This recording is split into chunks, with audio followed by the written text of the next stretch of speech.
Good afternoon.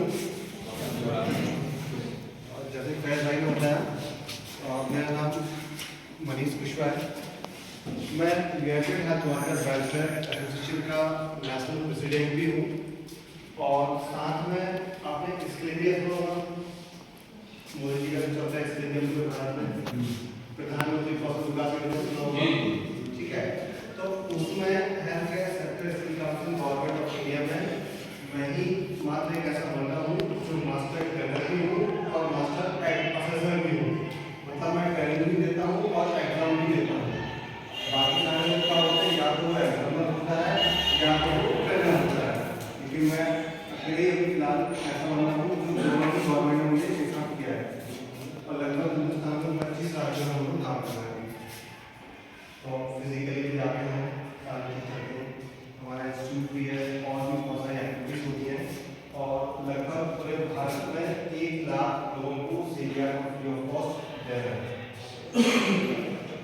अब हमें Syria से ज़्यादा समय हुआ।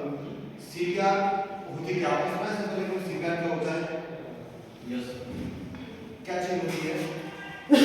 आप देखेंगे अभी कोई व्यक्ति चक्कर आ गया तो उसको हार्ट में बीटल सेंटर में उसको पंप कर हार्ट में दबा के पंप कर, ठीक है। किसी और भी कोई और भी जो आपको देखा हो, इसमें इन्होंने एक चीज़ बताई, पंप दबाते हैं, लेकिन साथ साथ में अपन माउथ से उसका माउथ भी चेक करते हैं, कुछ पता नहीं है। दूसरा फिर माउथ से अपन सांस उसको देते हैं, फिर काउंटिंग के साथ दबाते हैं, फिर सांस देते हैं, फिर काउंटिंग के साथ दबाते हैं, ठीक है। और किसी को कोई मैं आपको सीरिया एक मेडिकल स्टूडेंट्स के लिए होती है, तो उनके लिए हम लोग कुछ टेक्निकल चीज़ें यूज़ करते हैं, टेक्निकल वर्ड यूज़ करते हैं, क्योंकि आप लोग मेडिकल फील्ड से नहीं है। तो मैं आपको सिंपल सी भाषा में ये सब चीज़ें भी समझा देता हूँ। सीरिया का मतलब होता है, इसका पूरा नाम होता है कार्डियोपल्मोनरी रिससिटेशन। मतलब कार्डियो मतलब हमारा हार्ट, पल्मोनरी का मतलब होता है लंग्स, हमारे फेफड़े, और रिससिटेशन का मतलब होता है इन दोनों ऑर्गन्स को सुचारू रूप से चलाना। मतलब कि अगर हमारा हार्ट बंद हो जाए या हम सांस लेना बंद कर दें तो हम लोग जिंदा नहीं रहेंगे। तो इन्हीं दोनों चीजों को चालू रखने के लिए हम लोग उस प्रोसेस को सीपीआर कहते हैं। सीपीआर होती क्या है? सीपीआर होती क्या है? सीपीआर एक ऐसी टेक्निक या एक ऐसी तकनीक होती है जिसमें बिना किसी ट्रीटमेंट के, बिना किसी इलाज के हम व्यक्ति की किसी भी आपातकालीन स्थिति में जान बचा सकते हैं, ठीक है। ये एक तकनीक है जो मैं आपको सिखा रहा हूँ, जो आपको जीवन भर काम आएगी।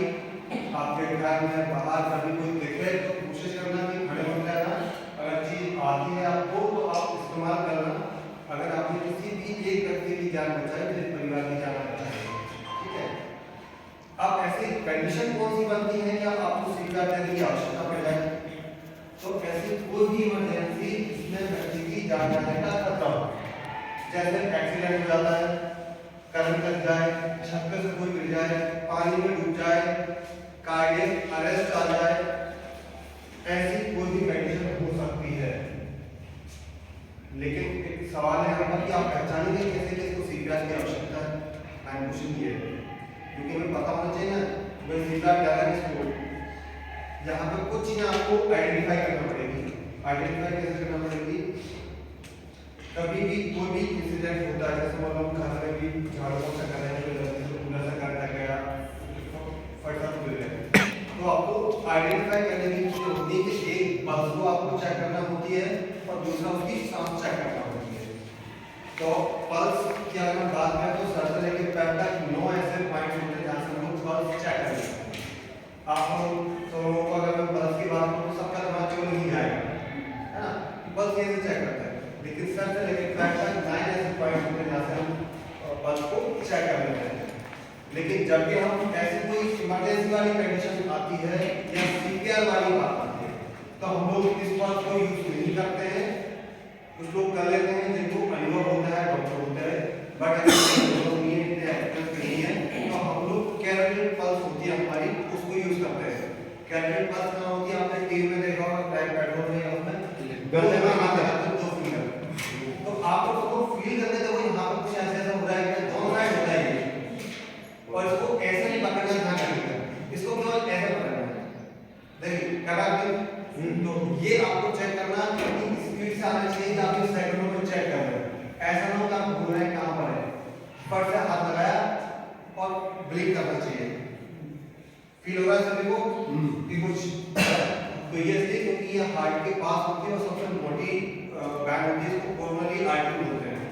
क्या बोलते हैं सॉरी कैलोरी बात बोलते हैं कैलोरी। हाँ तो ये हमारे यहाँ पर होती है तो जल्दी भी जाती है। दूसरा आपने ये चेक करनी पल्स अगर नहीं आ रही एक चीज, दूसरी चीज सांस चेक करना पेशेंट को कि सांस आ रही है या नहीं आ रही है। दो तीन तरीके होते हैं, अभी हम क्या परफॉर्म करेंगे तो एक बार आपको बताएंगे। पहला तरीका तो ये होता है कि नाक पे हम फिंगर को रखें, क्योंकि जब भी हम सांस लेते हैं तो गर्म हवा निकलती है। अगर हमें इससे समझ में नहीं आ रहा है तो हम कान लगा के सुनते हैं, लेकिन कंडीशन ये है कि मान लो अगर ग्राउंड में कोई व्यक्ति पड़ा हुआ है, चक्कर खा के गिर गया या कार्डियक अरेस्ट आ गया तो आप उस समय क्या करेंगे? भाई हाथ में हवा चलती है, कई बार हम फील नहीं कर पाते हैं। आ जाइए तो अगर समझ में नहीं आया तो तीसरा हमारा तरीका होता है कि सीने पे हाथ रखिए। जब भी आप सीने पे हाथ रखते हैं तो क्या होता है, एक बार अंदर होता है एक बार ऊपर होता है सांस लेते हो। तो ये तरीका है हमारा चेक करने का। तो ध्यान रखिएगा, अगर नो पल्स नो रेस्पिरेशन मतलब ना वो सांस ले पा रहा हो और ना वो पल्स चले हो उसकी, मतलब ये कंडीशन है कि हमको उसको सीपीआर देनी है। अब हो सकता है दिमाग में क्वेश्चन आ रहा हो इस तरह का पल्स भी नहीं चल रही और हार्ट भी नहीं चल रहा तो मतलब वो मर गया है, होता है ना सही। अगर पल्स भी नहीं चलेगी तो हार्ट भी चलेगा तो डेथ ही होगी उसकी। तो लेकिन हम जो सीपीआर देते हैं वो सबसे ज्यादा इफेक्टिव होती है केवल और केवल कोई भी इंसिडेंट होता है तो विदिन 5 मिनट। अगर 5 से हार्डली 7 मिनट अदरवाइज 5 मिनट के रेशियो के लिए, और हम कह सकते हैं कि अगर हमारी आंखों के सामने कोई घटना हुई है तो हम उस व्यक्ति की जान बचा सकते हैं। ऐसा नहीं कि हम 15 मिनट बाद जाकर उसको सीपीआर दे रहे हैं रुक जा, तो वो नहीं उठेगा। केवल हम टाइम पीरियड देते हैं 5 मिनट का, 5 मिनट का अगर उसको सीपीआर आपको दे दी तो वो बच जाएगा। आपको नाम बता दिया मैंने, सीपीआर का पूरा नाम क्या होता है, कार्डियोपल्मोनरी रिससिटेशन। सीपीआर होता क्या है? सीपीआर एक तकनीक या एक टेक्निक होती है जिसके द्वारा किसी भी आपातकालीन स्थिति में किसी भी इमरजेंसी पेशेंट का बचा सकते हैं। सीपीआर किसको दी जाती है? जिसकी जान जाने का खतरा होता है। कोई भी सडन इमरजेंसी होती है, चाहे एक्सीडेंट हो, चाहे छत से गिर जाए, आग लग जाए, पानी में गिर जाए, कोई भी ऐसी घटना। कई बार ऐसा होता है कि लोग कोई अचानक से घबराहट की बात सुन लेते हैं तो दिमाग काम नहीं करता है, दिमाग काम नहीं करता, समझ नहीं आता, गिर जाते हैं। तो इन सभी कंडीशंस में हम लोग सीपीआर देते हैं। आइडेंटिफाई कैसे करते हैं? कि पहला है नो पल्स नो रेस्पिरेशन, सांस भी नहीं चल रही, पल्स भी नहीं चल रही, मतलब सीपीआर को देना है। ठीक है, ये बेसिक इंफॉर्मेशन दे दी है। अब इसी को मैं परफॉर्म करके दिखाऊंगा तो बेसिकली करना क्या होता है। इसमें कुछ और चीजें, कुछ और नियम है जो केवल आपको ध्यान रखना है बस। कोई मैं आपको पढ़ाने नहीं आया हूं, बस कि आपको लिखना भी है, पढ़ना भी है, तो समझ लो बेसिक कि क्या होता है। ठीक है, सीपीआर जो होती है वैसे तो 1 मिनट में 100 से 120 बार हमको उसको कंप्लीशन करना होता है। मेडिकल भाषा में उसको जो हम दबाना होते हैं उसको कंप्रेस होते हैं, कंप्रेशन।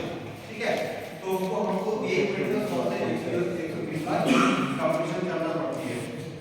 हालांकि ये आपके लिए संभव नहीं है क्योंकि ये एक्सपर्ट ही कर पाते हैं। अभी आप करके देखिएगा, आपको समझ आ जाएगा, कहीं भी आपको पसीना आएगा। उसका एक बेस्ट रीजन है उसकी चेस्ट पे वाला दबा देने की जरूरत है आपको नहीं दबा रही तो फिर हमको दबाना है, ध्यान रखना है, इसकी ताकत लगेगी आप अपना करेंगे। ठीक है, तो इसके बाद में एक रेशियो आता है। अगर आपको कोई कॉम्पिटिशन की तैयारी भी कर रहे हैं, एग्जाम की तैयारी भी कर रहे हैं, तो उसमें भी कई बार पूछ लिया जाता है कि सीपीआर का रेशियो क्या होता है। रेशियो का मतलब होता है कितने अनुपात में उसको कंप्रेशन करना है, कितने अनुपात में उसको सांस लेनी है। तो एटलीस्ट रेशियो 2 मतलब 30 बार हमको उसको चेस्ट पे दबाना है और 2 बार उसको सांस लेना है मुंह से मुंह लगा के। ठीक है, ये 2 तरीके हैं। इसमें कुछ स्टेप्स हैं, करना क्या होता है। सबसे पहला हमारा स्टेप होता है सीन सेफ्टी का। सीन सेफ्टी का मतलब है कि मान लीजिए कोई व्यक्ति रोड पे गिर गया, बीच रोड पे पड़ा हुआ है, आपने देखा, तो सीन सेफ्टी का मतलब है कि उस पेशेंट को उठाकर सबसे पहले तो रोड के साइड में करना है। अगर आप साइड में नहीं करेंगे तो क्या होगा कि आप उसके साथ में लेटे हुए होंगे, अगर किसी ने कोई ड्राइवर का नहीं देखा। सीन सेफ्टी पहले जाती है। दूसरा काम होता है उसको सीट से लिटाना कैसा है, उनको पीठ के बल सीधे, ठीक है, उसको हम बोलते हैं मेडिकल भाषा में सुपाइन पोजीशन। कौन सा लिटा दिया जी, कौन सा पोजीशन, उसको सुपाइन पोजीशन बोलते हैं। दो पोजीशन होती है, एक पेट के बाद जब हम सोते हैं ऐसे वो होती है सुपाइन, और जब पेट के बाद सोते हैं वो होती है कॉन पोजीशन, ठीक है। तो सुपाइन पोजीशन में जैसे हम सोते हैं करते वैसा लिटाना है। उसके बाद में दूसरा काम हमारा होता है रेस्पॉन्स चेक करना। रेस्पॉन्स चेक करने का मतलब होता है कि उसको जगाना, कहीं ऐसा तो बेहोश होकर पड़ा हो, कहीं ड्रिंक करके पड़ा हो, या कुछ मेडिकल भाषा होते हैं कि कोऑर्डिनेटेड डिसऑर्डर, मतलब वो सोने पड़ा हुआ है लेकिन आंखों उसकी हिलने नहीं हो रही है, तो वो हमें आइडेंटिफाई करना होता है। कैसे करना होता है वो मैं आपको बता रहा हूँ, ठीक है। उसके बाद में हमारे कुछ प्रोटोकॉल्स होते हैं, तो वो प्रोटोकॉल हमें अप्लाई करना होता है। याद रखिएगा ABCD सबने पढ़ी है ना, तो हमें ABC, लेकिन अब उसको नए प्रोटोकॉल में चेंज करके कर दिया CAB। कार्डियो को हम बोलते हैं सर्कुलेशन बनाएगा, CAB सर्कुलेशन, एयरवे और ब्रीथिंग, मतलब पहले उसके हम पल्स चेक करेंगे, फिर उसका हम एयरवे चेक करेंगे। एयरवे का मतलब होता है कि मान लीजिए कोई व्यक्ति ग्राउंड में गिर गया, अब गिरा है तो ऐसा नहीं कि बैठ में सीधा गिर जाएगा, उल्टा सीधा गिरेगा ना, तो हो सकता है उसके मुंह में मिट्टी चली जाए, कहीं धूल चली जाए, कोई और चीज चली जाए बाहर में, तो उसको फिंगर में या रुमाल से या पॉलिथीन की हेल्प करके मुंह से बाहर निकालना है, ठीक है। बाहर निकालने के बाद में एयरवे को थोड़ा सा चिंज होती है हमारी, उसको उठा रखनी होती है ताकि बाहर की जो है वो उसके अंदर लग सके, ताकि ऑक्सीजन मिल सके। बिफोर ब्रीथिंग का पूरा तरीका है सांस को चेक करना, तीन तरीके मैंने आपको बताया, ठीक है। उसके बाद में इसमें प्रोटोकॉल करना है और उसके बाद में कंप्रेशन देना है। कंप्रेशन जब आप देते हैं तो इसमें चीजें याद रखिएगा। पहली ये है कि जब भी हम किसी को कंप्रेशन देना स्टार्ट करते हैं तो मैंने आपको बताया था कि 30:2 मतलब 30 बार दबाना है, 2 बार को साथ देना है। अब ऐसा हम कितनी बार कर सकते हैं, ऐसा 2 ऑप्शन है, एक तो 5 बार 5 साइकिल होती है इसमें, दूसरा जब तक कि हमको मेडिकल इमरजेंसी ना हो जाए, मतलब मेडिकल सपोर्ट ना मिल जाए, एम्बुलेंस ना आ जाए, तब तक हमको ये सारी चीजें जब तक करना है। अब क्योंकि एक